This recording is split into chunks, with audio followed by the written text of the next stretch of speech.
বৃহস্পতিবার সকালে হাজীনগরে সপার্ষদ ভোট প্রচার করলেন ব্যারাকপুরের তৃণমূল প্রার্থী মন্ত্রী পার্থ ভৌমিক।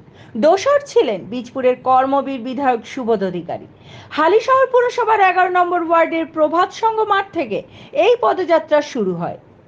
11, 18, 19 ও 20 নম্বর ওয়ার্ডের এই ভোট প্রচার কর্মসূচিতে ছিলেন কাঁচরাপাড়া পুরসভার চেয়ারম্যান কমল অধিকারী, হালিশহরের প্রাক্তন চেয়ারম্যান রাজু সাহানি, ছিলেন হালিশহর পুরসভার বর্তমান চেয়ারম্যান শুভঙ্কর ঘোষ ও ভাইস চেয়ারম্যান হিমানীশ ভট্টাচার্য।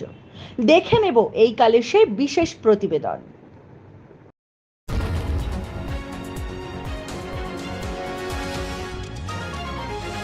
আপনারা দেখছেন এইকাল.in, সঙ্গে থাকুন, ভরসা রাখুন। মানুষের স্বতঃস্ফূর্ত মমতা বন্দ্যোপাধ্যায় উন্নয়ন আর সরকারি পরিকল্পনা সাধারণ মানুষ পাচ্ছে। সবাইকে আমার অভিনন্দন, শুভেচ্ছা রইল। আর আগামী দিন দেখবেন এই গুন্ডারাজ যে শেষ হবে ব্যারাকপুর লোকসভার মধ্যে। এখন আমাদের যে প্রার্থী পার্থ ভৌমিক মহাশয়, তার একটাও কেস নেই। তাই সে এমন একটা শিক্ষিত পরিবারে বিলং করে। তার যে পিতা কলেজের প্রিন্সিপাল ছিলেন, মাতা হাই স্কুলের টিচার ছিলেন, নিজে রামকৃষ্ণ মিশনে পড়াশোনা করেছেন, মাস্টার ডিগ্রি করেছেন, বিশেষ নাট্য ব্যক্তিত্ব, অভিনেতা। আর সেখানে দাঁড়িয়ে যে এখন যে প্রার্থী রয়েছে গুন্ডা অর্জুন, তার যে ভাতিজা পপ্পু সিং, ভিকি যাদব এখানে জেলে রয়েছে, যার রাইট হ্যান্ড অর্জুন সিংয়ের নিজে 93 কেস এফিডেভিট করে জমা দিয়েছে, যেখানে অপহরণ থেকে খুন থেকে শুরু করে আইপিসি ধারা, ভারতবর্ষে যত খতরনাক কেস সব ওর উপর রয়েছে 15 বছর ধরে। তো মানুষ জানতে পারছে একদিকে প্রার্থী এত কেস, একটা প্রার্থী শিক্ষিত বিলম্ব করছে যার কোনো প্রার্থীদের কোনো কেস নেই, আর একদিকে প্রার্থী তোলাবাজ থেকে শুরু করে লুটপাট, খুন, আর দাঙ্গা থেকে শুরু করে মানুষ হত্যা পর্যন্ত সব রয়েছে। দাদা, ভোট যত কাছে আসছে অর্জুন সিং কিন্তু আপনার নামে এবং সোমনাথ শ্যাম বিধায়ক নামে প্রার্থীর নামে নানা রকমের অভিযোগ আনছে, সেই বিষয় নিয়ে এটা তো উচিত ছিল যখন বিজেপি থেকে জিতে এমপি হয়ে তৃণমূলে পা ধরে কানে ঢুকেছিল। ও অ্যাকচুয়ালি এসেছিল সাজানো বাগানে ফুল তুলতে, সেই সাজানো বাগানে ফুল তুলতে পারিনি তৃণমূলে। আর এখন আমরা এই ব্যারাকপুর লোকসভার মধ্যে একটা পলিটিক্যাল ক্যান্সার, একটা গুন্ডারাজ ক্যান্সার। ব্যারাকপুরের মানুষ এই জুন মাসের 4 তারিখে আপনার দেখবেন 3 রাউন্ড হতে না হতে ক্যান্সারটাকে কেমো দিয়ে দূর করে দেবে। দাদা, 2019-এর সেই যে সন্ত্রাস, সেই নিয়ে কি বার্তা দেবেন মানুষ বার্তা দেবে বললাম তো, জুন মাসের 4 তারিখে দেখবেন এই ব্যারাকপুরের গুন্ডারাজ শেষ হবে। আর এই ব্যারাকপুরে পলিটিক্যাল ক্যান্সার, মানুষের ক্যান্সার, তোলাবাজে ক্যান্সার, খুনি ক্যান্সার, যত রকম ধারা ওর মধ্যে রয়েছে। আর কেস চলছে, আপনারা জানেন ভাটপাড়া কোঅপারেটিভ ব্যাংকে প্রায় দুর্নীতির কেস চলছে, ভাটপাড়া মিউনিসিপ্যালিটি দুর্নীতির কেস চলছে। ওতে জেলে যাবে। জুন মাসের 4 তারিখে 3 রাউন্ডের মধ্যে ব্যারাকপুরের মানুষ কেমোদিয়াকে বিদায় দিয়ে দেবে। থ্যাংক ইউ দাদা। হিন্দি ভাষাভাষী অঞ্চলে বিরাট প্রচার পাচ্ছেন, মানুষের আশীর্বাদ পাচ্ছেন, কি বলবেন? পুরোটাই কেটেন মাননীয় মুখ্যমন্ত্রী মমতা বন্দ্যোপাধ্যায় যেভাবে 11 সাল থেকে আজকে 24 হয়ে গেল। আপনারা দেখতে পাচ্ছেন যা যা প্রতিশ্রুতি মাননীয় মুখ্যমন্ত্রী মমতা বন্দ্যোপাধ্যায় বলেছেন সেটা অক্ষরে অক্ষরে পালন করেছেন। এবং আমাদের যিনি প্রার্থী হয়েছেন মাননীয় পার্থ ভৌমিক, একটা ফ্যামিলি ব্যাকগ্রাউন্ড আপনারা তো জানেন। ওনার বাবা কলেজের প্রিন্সিপাল ছিলেন, মা টিচার ছিলেন, এবং দুজন আঙ্কেল ওনার যে আছে, কাকা আছে, ওনারা টিচার ছিলেন, এবং নিজেও রামকৃষ্ণ মিশনে উনি পড়াশোনা করেছেন এবং মাস্টার ডিগ্রি করেছেন। তার পাশে ওনার ব্যক্তিগত জীবন রয়েছে পলিটিক্যাল বাইরে, একজন অ্যাক্টর এবং নাট্যদর্শিকা।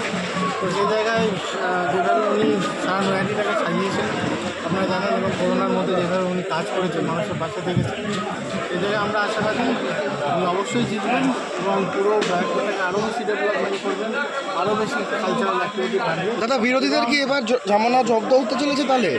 অবশ্যই, কারণ মাননীয় মুখ্যমন্ত্রী মমতা বন্দ্যোপাধ্যায় যেভাবে পরিষেবা দিচ্ছে, আপনি কিন্তু সেন্ট্রাল গভর্নমেন্টকে সেই পরিষেবা দোকানে দেখতে পারবেন না যে পৌঁছে দিয়েছে। স্বাভাবিক ব্যাপার, মানুষ তাই দেখে যে কর্মটা কে করছে এবং পরিষেবাটা কে দিচ্ছে। দাদা, যেভাবে দেখা যাচ্ছে বিরোধীরা স্বতঃস্ফূর্তভাবে সভা করছে, কংগ্রেসের সময় কিন্তু সিপিএমের সময় কিন্তু সেই জিনিসটা হতো না, তারা কিন্তু লুকিয়ে সভা করতো। কিন্তু আজকে দেখা যাচ্ছে তৃণমূলের সময় কিন্তু এটাই হলো তৃণমূল কংগ্রেসের কালচার হলো মানুষের কাজ করা, মানুষের পাশে থাকা, এবং 24 ঘন্টা মানুষের জন্য কোনো রকম অসুবিধা নয় সেই পরিষেবাটা দেয়।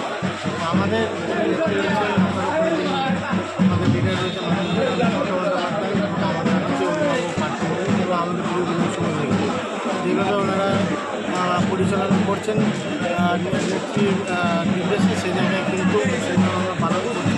এবং আমাদের মধ্যে এটা নেই, India is the Democratic country. এখানে সকলের রাইট রয়েছে তাদের ভোটের এখতিয়ার করা, তাদের প্রচার করা। আমরা বিশ্বাসী, আমাদের কর্মে বিশ্বাসী, যেভাবে পরিষেবা আমাদের সরকার দিচ্ছে তাতে মানুষ অনেকটা খুশি এবং অল ওভার ইন্ডিয়া বাকি স্টেট যতগুলো রয়েছে আমার মনে হয় না যেভাবে পরিষেবা মাননীয় মুখ্যমন্ত্রী মমতা বন্দ্যোপাধ্যায় দিচ্ছেন বাংলায় সেভাবে বাকি স্টেটে পাচ্ছে। মানুষ এসেছে তো, আর সব হালি শহরের মানুষ এসেছে, বীজপুরের মানুষ রয়েছে, বাইরের থেকে গাড়ি ভরে নিয়ে আসতে হয়নি। এটা মানুষের ভালোবাসা তৃণমূল কংগ্রেসের প্রতি। 2019-এ যে সন্ত্রাস সেই ইয়ে নিয়ে বার্তা কী দেবেন? ব্যালটে ইভিএম মেশিনে মানুষ সেটা ফেরত দিয়ে দেবে, বিজেপির বিরুদ্ধে ভোট দিবে। এত সুবিশাল র্যালি দাদা, কি বলবেন? দেখুন, আমরা তৃণমূল কংগ্রেসের আমাদের প্রার্থী শ্রী পার্থ ভৌমিকের আজকে র্যালি দেখে গেলাম 11 নম্বর ওয়ার্ড থেকে 20 নম্বর ওয়ার্ডে শেষ হলো আজকে। দারুণ সারা, আমি বলতে পারি মানুষের আশীর্বাদ আছে, মমতা বন্দ্যোপাধ্যায়ের উপর বিশ্বাস আছে, এটাই আমাদের কাম্য ছিল। মানুষ ডেভেলপমেন্ট উপরে ভোট দেয়, এর জন্য আমরা আশাবাদী যে হাজিনগর আমরা ভালো। থ্যাংক ইউ দাদা।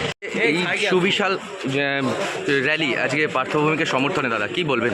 দেখুন, আমরা পার্থভূমিকের সমর্থনে আজকে 11 নম্বর ওয়ার্ড থেকে আমাদের র্যালি শুরু করেছি এবং 20 নম্বর ওয়ার্ডের বিদ্যুৎঘাটে এসে শেষ হলো।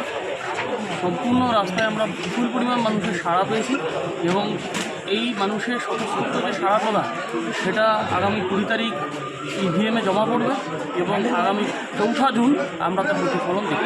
তাহলে বলতে চাইছেন বিরোধীদের জমানত জব্দ হচ্ছে? একেবারেই। এই হিন্দি ভাষাভাষী যে এলাকা সেখানে ব্যাপক একটা প্রচার পাচ্ছেন, কি বলবেন দাদা? না, সমস্ত স্তরের মানুষ, বাঙালি, অবাঙালি, খ্রিস্টান, পাঞ্জাবি, দলমত নির্বিশেষে ব্যারাকপুরের মানুষ আওয়াজ তুলে দিয়েছে। ব্যারাকপুরে গুন্ডারাজ নয়, ব্যারাকপুরে শান্তি চাই। আপনারা দেখেছেন গতকাল বুদ্ধিজীবীরা আমার এই স্লোগান মিলিয়েছে, গুন্ডারাজ নয়, ব্যারাকপুরের শান্তি চাই। ব্যারাকপুরের গুন্ডাকে সবাই জানে, গুন্ডাকে বাদ দিয়ে যাকে ইচ্ছা ভোট দিই। দাদা, বিরোধী অর্জুন সিং কিন্তু আপনার উপর নানা রকমের অভিযোগ আনছে, সে বিষয়ে কি বলবেন? আমি কিচ্ছু বলবো না, এটা মানুষ বিচার করবে। মানুষ জানে আমি কি, আর ও জানে ও গুন্ডা। দাদা আরেকটা কথা যেটা হচ্ছে বিরোধীরা কিন্তু স্বতঃস্ফূর্তভাবে সভা করছে তৃণমূলের সময়, কিন্তু তাদের সময় বা সিপিএমের সময়, কংগ্রেসের সময় সেই জিনিসটা তারা করতে পারতো না, লুকিয়ে সভা করতে হতো তাদের। আজকে মমতা ব্যানার্জির রাজ্যের গণতন্ত্র। শোভনলাল রাহার প্রতিবেদন এই কাল।